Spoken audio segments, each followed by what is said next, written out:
호우 시절로 오세요. 그때 우리가 여기에 있습니다.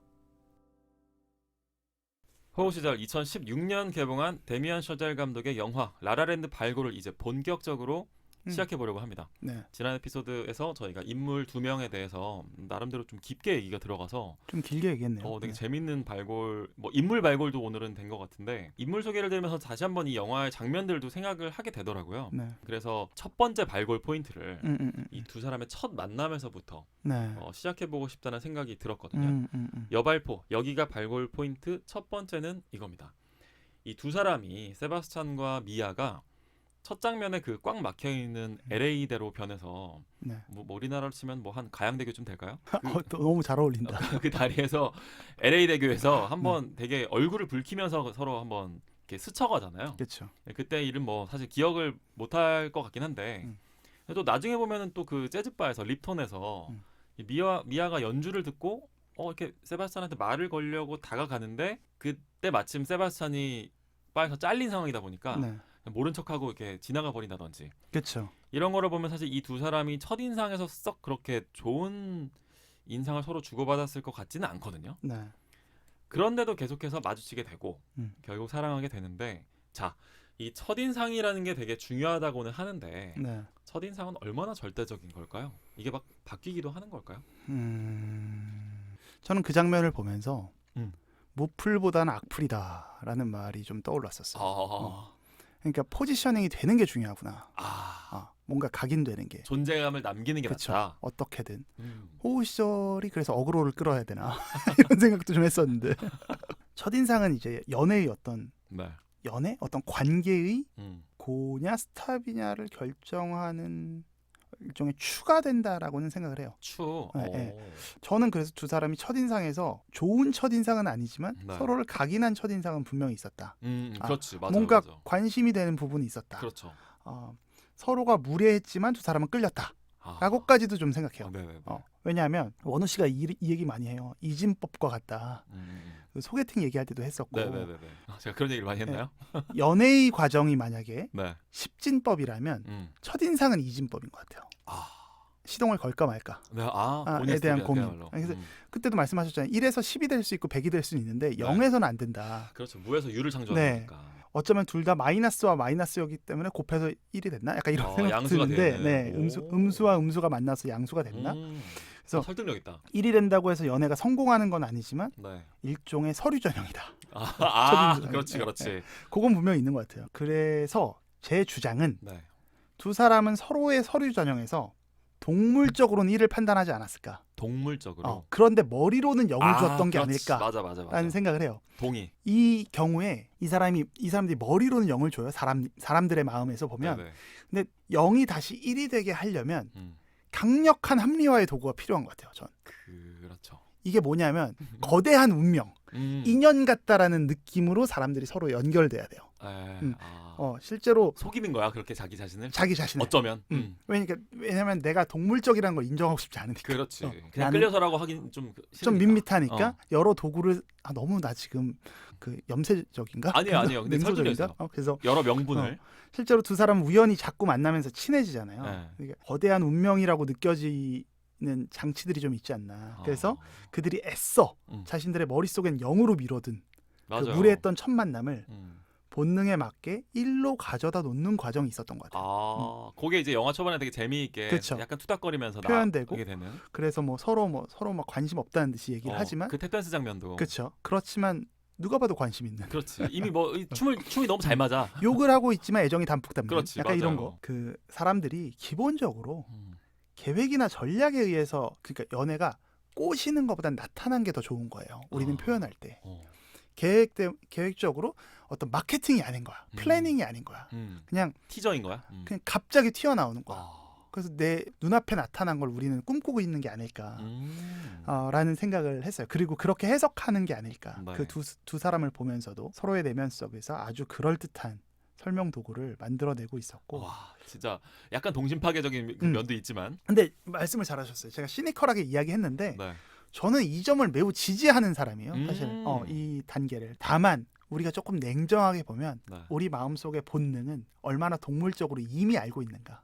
이미 그때 원우 씨가 소개팅을 처음 보면 소개팅 때 처음 만나면 사실 0과 1은 구분된다라고 했던 게 네. 어찌 보면 우리 마음속에서 굉장히 솔직한 감정이었을 거다. 매우 빠르게. 네, 매우 빠르게. 그걸 알고 있는데 맞아요. 그거를 우리가 합리화해 나가는 명분의 시간이 또 좀 소화의 시간이 필요했던 게 아닐까라고 생각을 이 영화를 보면서 네. 첫인상에 대한 고찰을 좀 해봤습니다.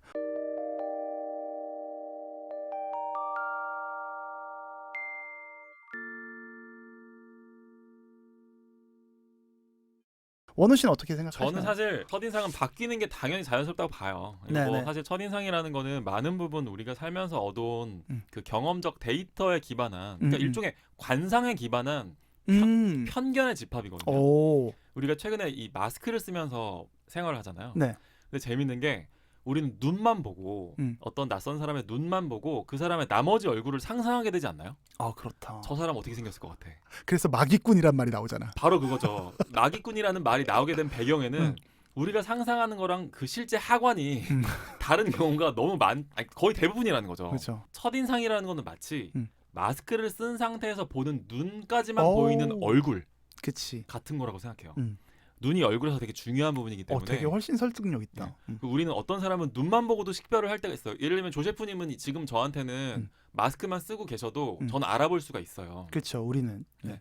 실제로 이미 면식이 있는 경우니까 눈만 봐도 알거든요. 근데 아예 모르는 사람의 경우에는 눈만 보고서도 짐작은 할 수 있지만 그게 끝까지 완벽하게 상상되는 경우는 없다는 거죠. 그렇죠. 그렇기 때문에 이 첫인상이라는 거의 함정에서도 우리는 어느 정도 빠져나올 필요도 있다고 생각해요. 주관적 상상력이 개입하죠. 그렇죠. 네. 그래서 그게 뭐 사실 조셰프님이 시니컬하다고 말씀하셨지만 본인이 스스로를 그걸 납득해 나가는 과정이고 본인의 그 육체가 파악한 직감한 그 일의 그 느낌을 본인 스스로한테 그 머리로 납득시키는 그런 과정도 저는 뭐 필요하지 않나. 그리고 되게 사랑의 중요한 부분이지 않나. 그렇죠. 네. 라는 생각을 해봤어요. 오늘 아주 표현이 네. 오늘 약간 좀 폼이 좋네요. 말랑말랑해서 그런가 봐요. 아, 그래요? 저도 오늘 되게 뭔가 올 한 해가 시작되는 그 첫 영화잖아요. 그래가지고 또 사실 그리고 러브레터 생각이 되게 많이 나더라고요. 아, 이 영화를 보면서. 네, 러브레터를 우리가 녹음했을 때. 우리가 참 러브레터를 찌릿찌릿하게 맞아요. 생각했죠. 그 영화 참. 저는 아직도 원우 씨가 썼던 러브레터의 글이 되게 좋았고 그거에 대한 반향이 아직도 있습니다. 브런치에서 보십시오. 보십시오래 막 무슨 숙제 내줘? 그 뒤로는 왜 글을 안 쓰냐는 약간의 촉구처럼 느껴지기도 하는데 머쇼스키처럼 될까봐. 그래서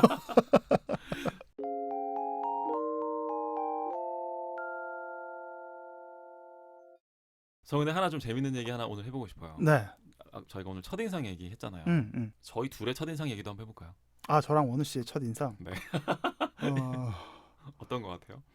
저희가 씨? 만난 게 2000X년. 그렇죠. 네네.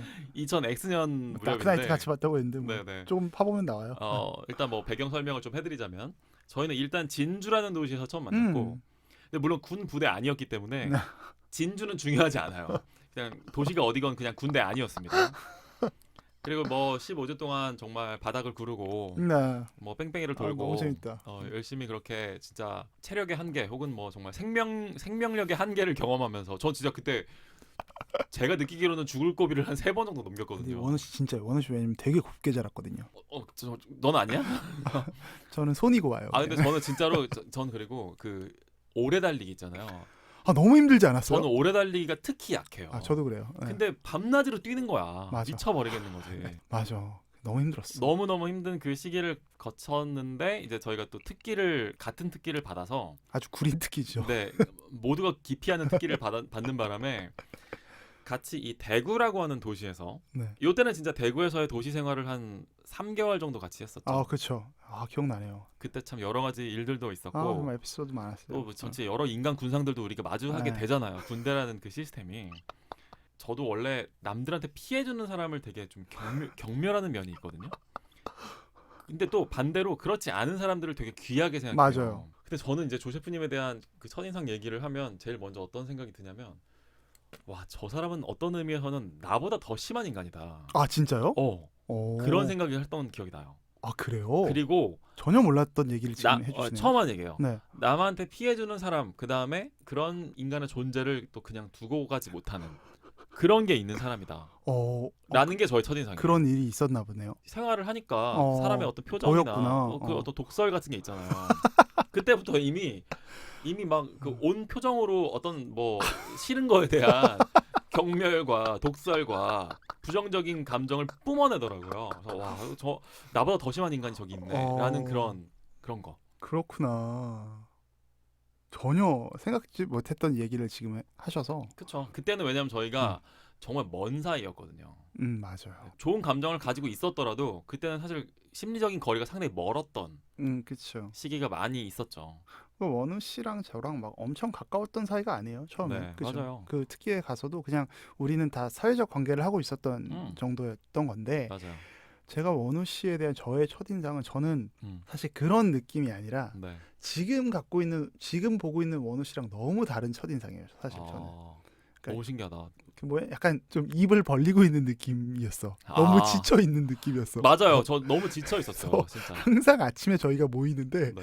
되게 너무 이 공간이 너무 싫어라는 게 그러니까 사람에 대해서 싫다 뭐 누가 별로 마음에 안 드는 친구다 뭐 이런 거는 나중에 알았고 이 친구는 어떤 걸 싫어하고 어떤 걸 좋아하는구나는 좀 나중에 알았어요. 네. 오히려 저는 정말 이 친구는 군대가 너무 싫으대구나.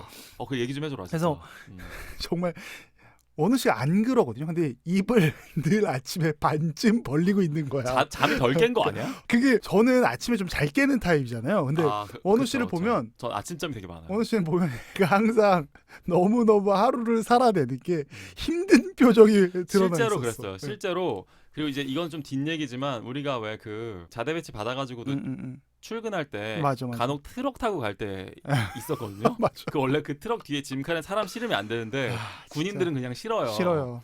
사람이 아니어서. 근데 그 트럭을 타고 이렇게 올라가는데 와 정말 이게 교도소가 이게 쇼생크 탈출이 아니면 뭘까라는 생각을 정말 많이 했었던. 맞아. 그 원우 씨는 주로 그때는 이렇게 고개를 숙이고 있었어요. 너무 싫어서. 그 다음에 이제 어떻게 하면 좀 잘 수 있을까? 왜냐면 자면 계속 시간을 밀어낼 수 있잖아요. 맞아요. 네. 그럼 제대로 더 가까워질 수 있잖아. 그러니까 지금을 살아내고 싶지 않은 느낌이었어. 맞아. 근데 그거 아주 정확하게 간파하신 거예요. 저도 정말 그런 날들이었죠. 그래서 이렇게 원우 씨가 되게 말을 너무 잘하고 심지어 글을 쓰고 이런 사람이라고 전혀 생각하지 않았어요.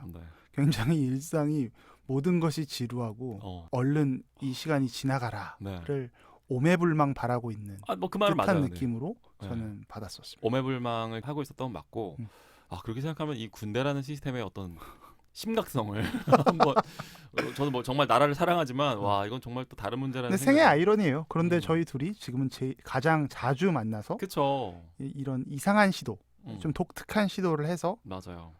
삶의 궤적에서 서로에게 영향을 주고 있다는 걸 보면 함부로 섣불리 판단할 수는 없습니다. 뭐든지. 네.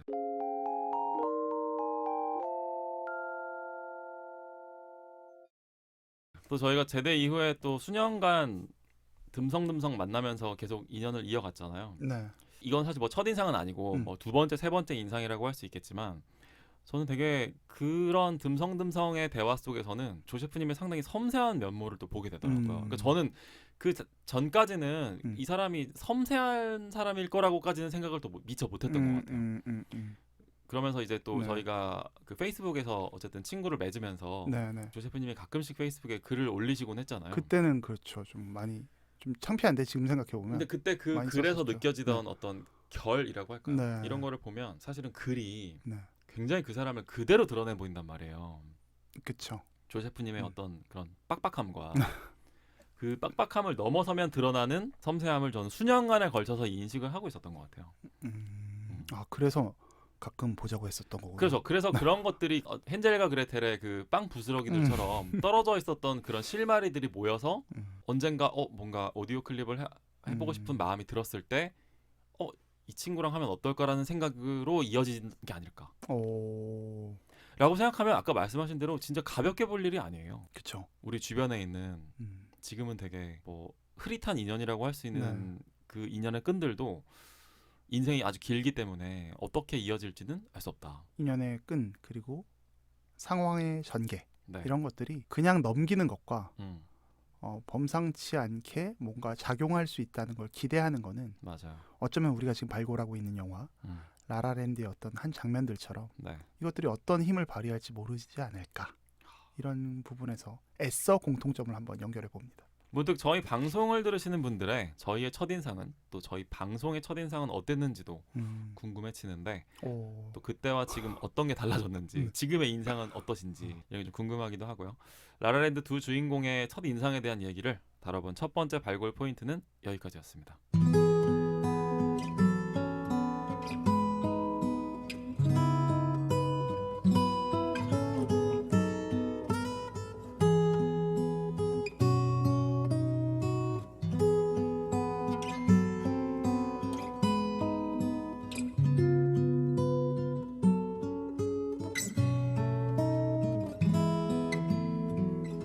우리의 호우 시절